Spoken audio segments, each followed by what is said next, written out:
खोटा आहे. मग मला एक सांगा, आदेश खोटा आहे, आदेश खोटा आहे तर मग कोर्टात कशाला गेलाय? मग कोर्टात कशाला गेलाय? खोटा आहे ना आदेश, मग कोर्टात आपण का गेला?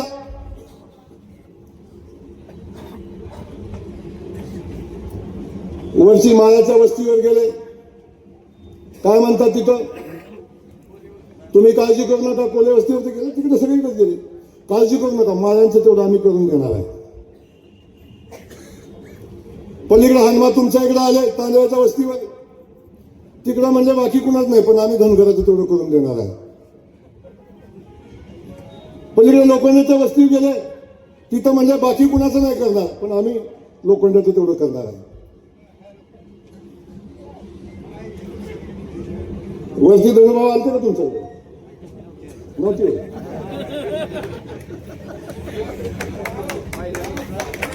तिकडं राऊतवाडीचं कधी भेटलं? म्हणजे बाकी कुणाचं नाही, पण राऊतवाडीचं तेवढं मोकळं करून देणार आहे. अरे आहे ना तुमचा दम, आहे ना दम? सांगा ना गावाला, आता आम्ही कोर्टात जाणार नाही, सगळ्यांची जमीन तुमच्या तुमच्या नावावर करून देणार. सांगून टाका एकदा, सांगा ना, काय अडचण? आणि आज इथनं सांगतोय, आजपर्यंत कधी खोटा शब्द शिवाजीराव मी दिला नाही, बाबूशेठ आम्ही दिला नाही. आज सांगतो, या गावातल्या प्रत्येक माणसाची जमीन राजे माने नाव वगळून स्वतःच्या नावा करून देण्याची जबाबदारी आहे जयकुमार गोरेची आहे. असेल दम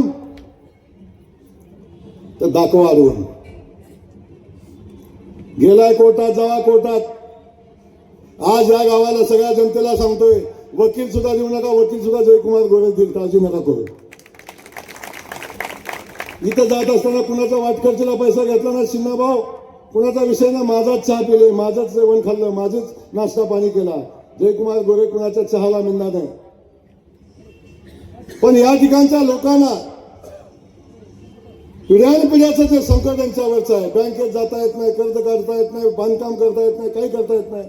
ही जमीन या लोकांच्या मालकीची करून देण्याचा संकल्प आम्ही केलाय आणि त्याच्यामध्ये सिद्धनाथ आमच्या सोबत आहे. आता बोलायला उद्या इथंच सभा आहे, इथंच सभा बोलणार, बाकी सगळीच बोलणार. शहरामध्ये काय ना दहशत आहे, दहशत. आता मला सांगा, माझी एवढी दहशत आहे की स्टेजवर उभं राहून मला असल्या असल्या शिव्या घालतो. तर एक म्हणतो बघून घेतो, एक म्हणतो बोरातवाडीत जाऊन बघतो, एक म्हणतो इकडे बघतो. एवढी माझी दहशत आहे. म्हणजे या मसवड शहरातलं जंगल राज संपवायचं आहे. इथं माझ्या बहिणी बसल्यात. तुम्ही जंगलात राहता का? तुम्ही जंगलात राहता? मसवड शहरातलं जंगल राज संपवायचं आहे. इथं जंगल राज आहे, इथं दादागिरी. आणि तुम्हाला आज सांगू का, अरे एवढी एवढी दाबून ठेवलेली आहेत, एवढी सांगून ठेवलेली आहेत. जर नुसतं पापणी टाकलं ना तर गावातनं फिरून दाखवा. नाही करणार, नाही करणार. जयकुमार गोरेने आजपर्यंत प्रत्येक निवडणूक ही लोकशाहीने केलेली आहे. तुम्ही गेमा केल्या, तुम्ही माझ्यावर केसेस केला, तुम्ही मला अडचण आणली, तुम्ही मला निवडणुकीतनं बाहेर नेण्याचा प्रयत्न केला. जयकुमार गोरेनं कधी ते कृत्य केलं नाही. जयकुमार गोरेनं कधी चुकीचा वागला नाही. तेव्हा मी आपल्या सगळ्यांना हे सांगणार, आज एका शहरातली एवढी मोठी गर्दी, या बाजूला बघा, या बाजूला बघा, पुढे बसलेली आहे. इथं आलेल्या प्रत्येक माणसाचं जरी मत पडलं तरी आमची पूजाताई निवडून येईल. त्यामुळे कोण काय म्हणतंय, कोण काय सांगतं, आमच्या दृष्टीने महत्वाचा विषय नाही. आणि कोण उभं आहे हाही माझ्या दृष्टीने महत्वाचा विषय नाही. आमच्या दृष्टीने महत्वाचा विषय आहे या शहराचा विकास. या शहराला एक विकसित मसवड, या शहराला एक शहर म्हणणार सारखं स्मार्ट सिटी सारखं मसवड, त्या दिशेनं वाटचाल आपली आहे. आज पाण्याची पाईपलाईन कंप्लीट होते. माझ्या सगळ्या बहिणींना मी शब्द दिला होता की तुम्हाला 24 तास पाणी देणार आहे. आता 1-1.5 महिन्याचं काम राहिलंय आणि आता ते पाणी प्रत्येकाच्या घरासमोर पाईपलाईन पोचलेली आहे, ते पाणी पोचणार आहे. भुयारी गटारची जवळजवळ 100 कोटी रुपयाची योजना ती मंजूर झाली. आता त्याचं टेंडर होईल आणि या शहरातल्या सगळ्या ड्रेनेजचा विषय संपेल, स्वच्छतेचा विषय संपेल. या शहराच्या बाजूला एक MIDC मंजूर केलेली आहे. उद्या एक महाशय येतील म्हणेल MIDC मीच मंजूर केली. येणार मी ऐकाच उद्याच सांगतो, आजच मी काय होणार म्हणजे MIDC आम्हीच मंजूर केलेली आहे. ती MIDC मंजूर केली. मासावरीवाल्यांनी सांगितलं तुमचं भागात पण काढून घेणार, तुमचं घर पण काढून घेणार, तुमची जमीन पण काढून घेणार. पोपटराव आमचा बिघडून सारखा भया मागे सरायला लागला.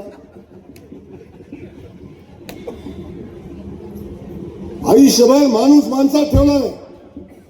कायम काढा लावून माणसं माणूस माणसात ठेवलं नाही. स्वतःच्या राजकीय सत्तेची पोळी भाजली. यांना एकच भेटला, जयकुमार गोरे.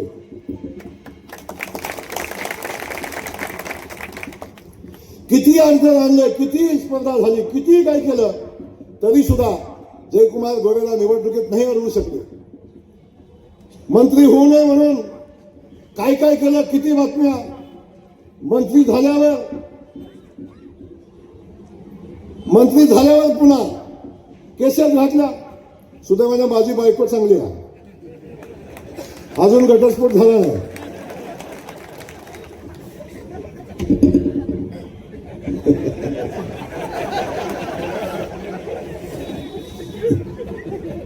काय काय एवढं म्हणजे मला कळत नाही. या मातीतले पोरगा किमान आता निवडून आले जाऊ द्या, पण किमान राज्याचं मंत्री झालंय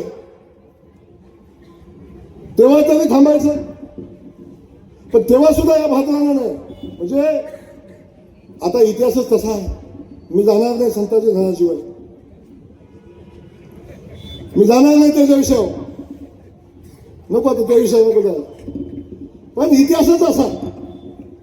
छत्रपती शिवाजी महाराजांच्या नंतर त्याही स्वराज्याला कधी विश्वासाने राहिले नाही. काय परिस्थिती यांची आहे. त्यामुळे आपण बघतोय आता दुसरं काय हातात राहिलं नाही. मग नगराध्यक्षाच्या उमेदवाराच्या संदर्भात काय बोलायचं, माझ्या अखिल संदर्भात काय बोलायचं, बंडूच्या बद्दल काय ते बोलायचं, बाबूशेठला सांगायचं. आता आम्ही निवडूनच येऊन देत नाही. जणू काय हे मतपेढीचं मालकच आहेत. उद्या येणार सांगणार की आता राज्याची तिजोरी माझ्या हातात आहे, मसवड शहराला पाहिजे ते देतो, पण तिजोरीचा मालक माझ्याकडे आहे.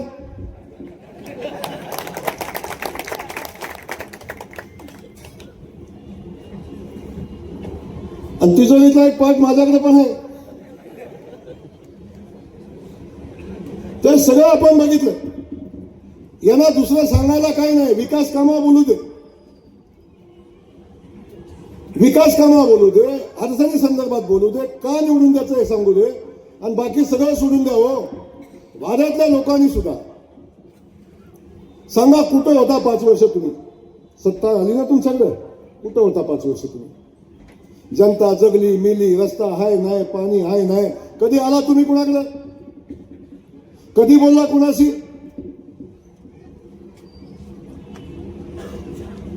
आणि हे सगळं झाल्यावर कशाच्या आधारावर मतं मागता? लोकांना भावनिक करता. मध्ये सांगितलं आमच्या बापूंच्या सिद्धनाथाकडे, मी बापूंना लांब आणि दीर्घायुष्य लाभावं अशी मी पहिली प्रार्थना करतो. पुन्हा म्हणणार आमच्या बापूवर आलं.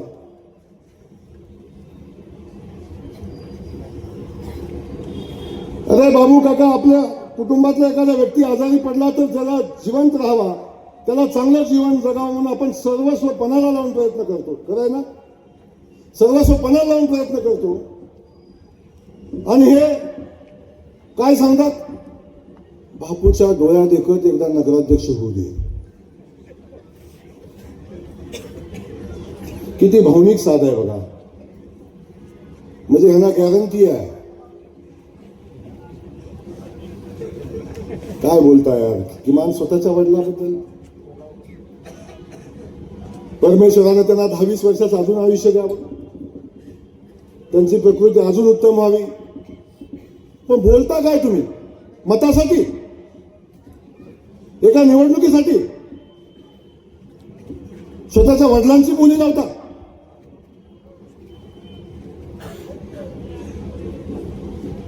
काय मला कळत नाही. मी किती खालच्या पातळीवर जायचं, किती खालच्या पातळीवर जाऊन मतं मागायची. गावातल्या लोकांना पेट करायला माझी विनंती. परिवर्तन तुम्ही अनुभवलं, बदल अनुभवला, गावातल्या सगळ्या जनतेनं बदल अनुभवला. आता काय म्हणतात सगळे? परिवर्तन झाल्यानंतर हे सगळे काय म्हणतात?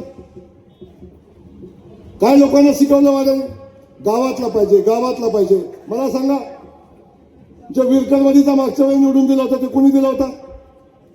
तेव्हा पॅनल प्रमुख कोण होता? वाराच होता ना. वारात बसूनच बैठका होत होत्या ना. तेव्हा विरकरवाडीचाच चालला. आता काय होतंय?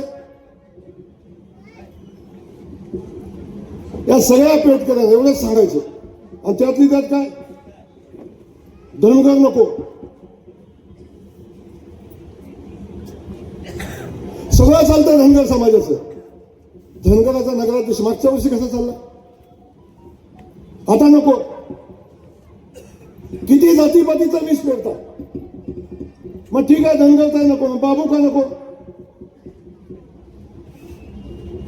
बाबू काका का नको? सोयीनं जातीपातीचं विष पेरायचं. अरे गावामध्ये आज बघता आपण काय अवस्था आहे. केलेल्या रस्त्यांची अवस्था त्यांच्या काय? आपण नव्याने रस्ते केले, आपण नव्याने कामं केली, आपण नव्याने सगळ्या गोष्टी केल्या. या गावकऱ्यांना माझी विनंती आहे, किती दिवस या भूलथापांना बळी पडणार आहे?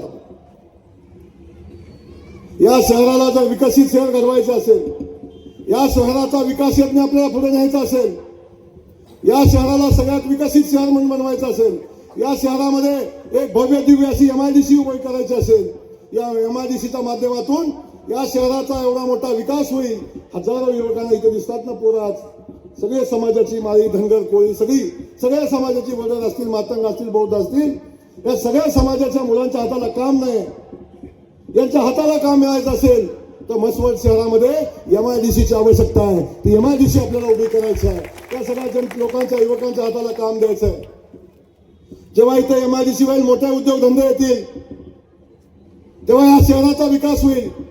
आणि मी तर या शहराचं स्वप्न बघतो की भविष्यामध्ये जेव्हा जिल्हा नवीन करायचा विषय येईल तेव्हा मसवड जिल्हा व्हावा, ही माझी भूमिका. याच पद्धतीचं शहर, याच पद्धतीच्या शहराच्या पायाभूत सुविधा निर्माण व्हाव्यात, अशा पद्धतीची भूमिका घेऊन आपण काम करतोय. तेव्हा ही पेठ वाढेल, तेव्हा इथला व्यापार वाढेल. पाणी आणलं म्हणून आजूबाजूच्या शेतामध्ये सुबत्ता आली, म्हणून आज पेठेमध्ये सुबत्ता आली. या पेठेचा विकास होईल, या गावाचा विकास होईल. MIDC होईल तेव्हा या जमिनीच्या किमती या गावाच्या आज 5 लाखाची किंमत 25 लाख होईल, 25 लाखाची 1 कोटी रुपये होईल, 1 कोटीची 5 कोटी होईल. तेव्हा सगळ्यांच्या जमिनीला किंमत येईल, गावाला किंमत येईल, परिसराला किंमत येईल, जोडधंदे उभे राहतील. आणि हे सगळं करण्यासाठी आपल्याला या मसवड शहराचा विकास करत असताना या तालुक्याचा विकास करायची संकल्पना घेऊन आपण पुढे चाललोय. मग कुणावर टीका करायचा हा विषय वेगळा आहे. आणि आज टीका करायसाठी नाही आलो मी.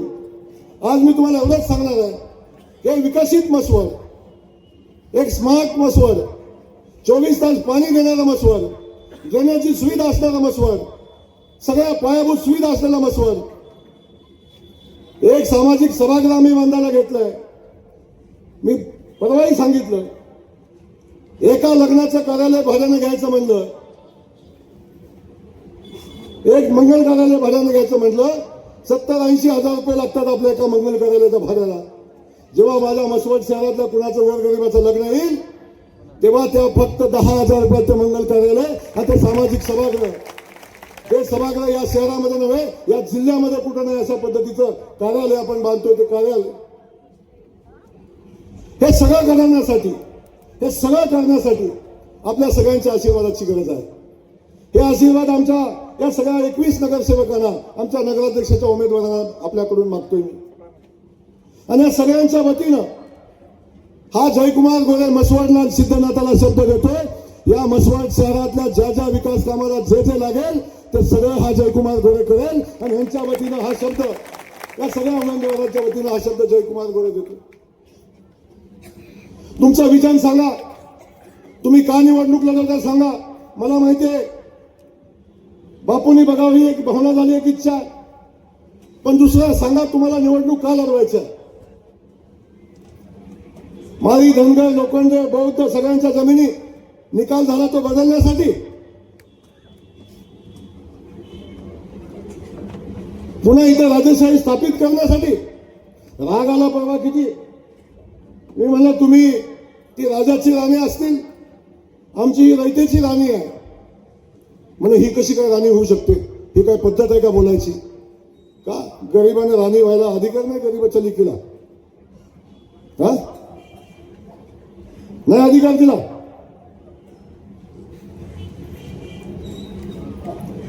आणि इथं राणी अहिल्या देवींची वंशज आहे.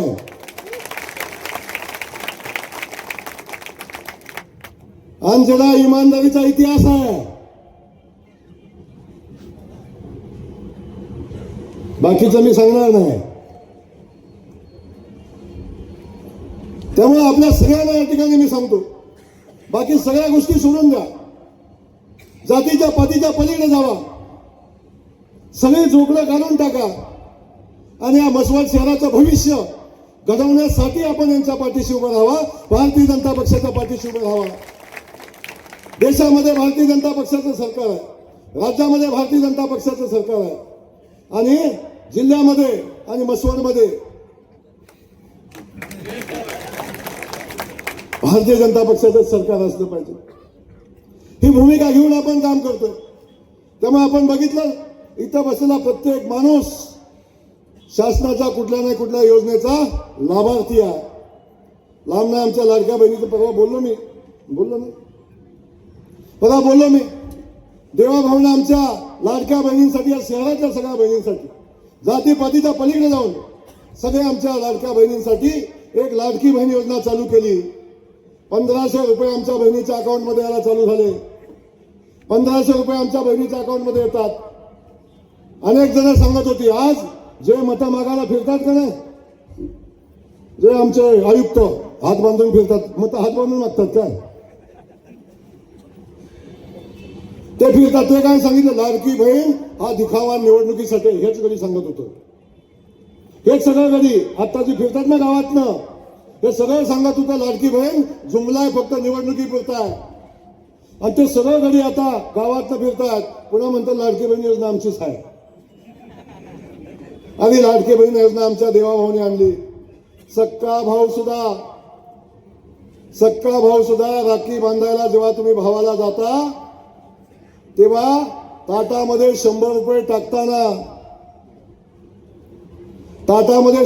टाकताना 3 वेळा बायकोकडे बघतो.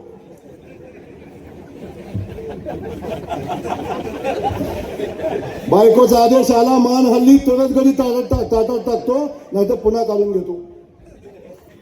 साडीचा जमाना संपलाय. या भावानं दिली साडी, तेव्हाही म्हणे साड्या देऊन बहिणीला विकत घेतात काय आमच्या महिलांना. पण आता देवाभाऊनी बहिणीच्या खात्यावर राखी पौर्णिमेला नाही, प्रत्येक महिन्याला 1500 रुपये आमचा देवाभाऊ देतोय. आमच्या बहिणीला स्वाभिमानाने सन्मानाने उभं केलाय. आज आपण बघतो 100 रुपये बाजाराला घेतलेलं सुद्धा आमचं हे सगळे गडी बायकोकडून हिशोब घेतात, बहिणीकडून हिशोब घेतात. माय 100 रुपये दिलं होतं, कुठं गेले, किती राहिले, कुठं खर्च केला, 100 रुपयाचा हिशोब मागतात का नाही? 100 रुपयाचं तुम्हीच मागता होते. आता ते हिशोब मागणारे गडी आता आमच्या बहिणीला इथं बसल्यात, किमान 50, 60, 70% बहिणींना अनुभव आला असेल. तो गडी म्हणला असेल, अगं तुझ्या अकाउंटला शिल्लक आहे का काय ग. हा सन्मान आमच्या देवाभाऊने केला. शेतकऱ्याचा सन्मान केला. मोफत वीज शेतकऱ्याला दिली, मोफत रेशनिंगचं धान्य देतोय, हे भारतीय जनता पक्षाचं सरकार देतोय. आणि हे सगळं करत असताना लोकांची सेवा आम्ही करतोय. रस्त्याचं जाळं उभं राहतंय, पाण्याच्या योजना होत आहेत, शहराच्या विकासाच्या योजना होत आहेत, भुयारी गटारची योजना होते. आणि हे सगळं भारतीय जनता पक्षामुळे होतंय, आदरणीय मोदीजींच्यामुळे होतंय, देवेंद्र फडणवीस साहेबांच्यामुळे होतंय. उद्या येऊन कोणतरी सांगेल आम्ही सरकारमध्ये आहे, आम्ही काय बोलणार नाही, ते जाऊ देतात.